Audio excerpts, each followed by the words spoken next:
Hello everyone, welcome to my channel The Earth. Today we are going to discuss BRSR Core, which is a subset of BRSR.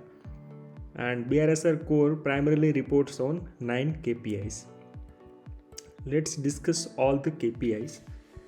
KPI 1 is greenhouse gas footprint. So under this KPI, companies have to report on GHG emissions and also the GHG emissions intensity.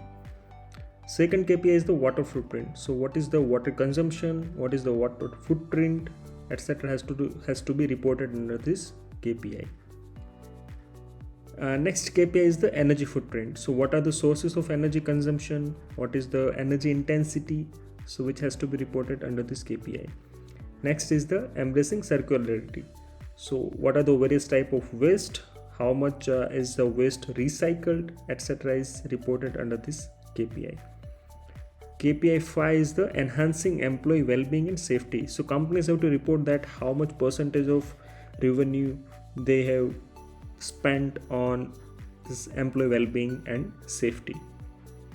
Next is the gender diversity. Under this KPI, companies have to report on the gender diversity, number of post complaints, and how much gross wages has been given to the female employees. And the next is the inclusive development. So how many jobs created for the nearby community, etc. So this type of data is reported under this KPI. So accordingly, these are the 9 KPIs, and BRSR Core primarily reports on this KPIs, and the details should be quantified under BRSR Core.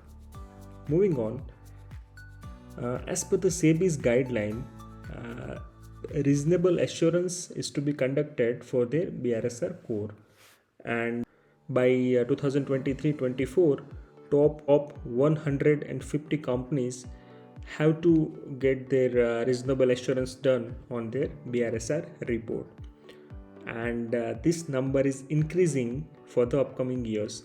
Like for 2026-27, top 1000 companies will have to get their reasonable assurance done on their BRSR reports. Let's understand the difference between limited assurance and reasonable assurance.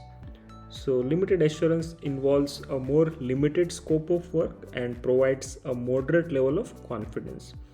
So the checking of data or the processes is limited in the limited assurance. Whereas in reasonable assurance, it involves a more comprehensive and in-depth examination of the processes, controls, and reported information. So there are different stages, like 2 or 3 stages are involved for the verification of the data in the reasonable assurance. Moving on, BRSR Core also discusses about the ESG value chain, disclosures, and limited assurance. So basically, for a company, there are various suppliers and also the major customers in B2B segment. So companies have to also report on those aspects, because nowadays it is important to also take into consideration the scope 3 emissions and also the role of suppliers and the consumers in the sustainability initiatives. So in BRSR Core, it is also mandated. And for top 250 companies, ESG disclosures for the value chain is mandated on comply or explain basis. Means either they have to submit the compliance status, or if they are not complying with it, then they will have to explain that why they are not complying with it from 24-25 onwards. And the data should be provided till 75% of the purchase and sales. Companies have to report for the partners, which covers still 75% of the purchase and sales. So let's say there are 10 suppliers, and different suppliers have different contribution to the purchase. So let's say top 5 suppliers contributing around 3-4% of the purchase and sales. Then accordingly, till 75% purchase and sales, whatever suppliers are covered, the companies have to report about those suppliers.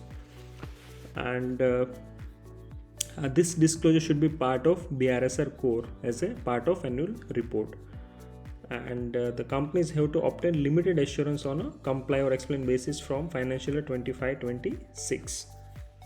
So this is about ESG value chain disclosures.